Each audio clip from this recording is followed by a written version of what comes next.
Assalomu alaykum azizlar. Bugun bizda lifestyle bir kunimning qanday o'tishini ko'rsataman. Hozir ro'za oyi bo'lganligi uchun ertalab choy ichmay, yuz-qo'limni yuvib, ishga ketishga tayyorgarlik ko'raman. Ko'chaga chiqaman, ba'zi kunlarda taksi kutaman, ba'zi kunlarda mashinada kelib olib ketishadi.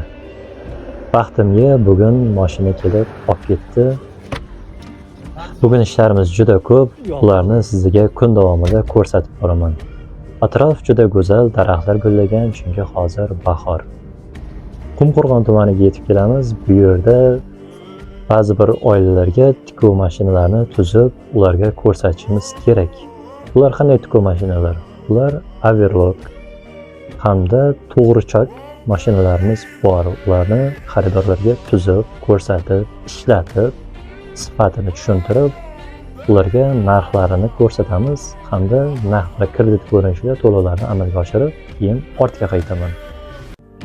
Keyingi lokatsiyaga boramiz. Bu yerda nima qilish kerak?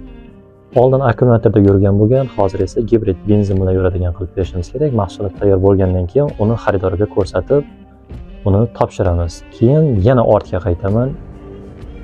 Ro'za oyi bo'lganligi uchun og'izni yo'lda ochishga majbur bo'laman va keyin uyga qaytamiz keyingi taksida.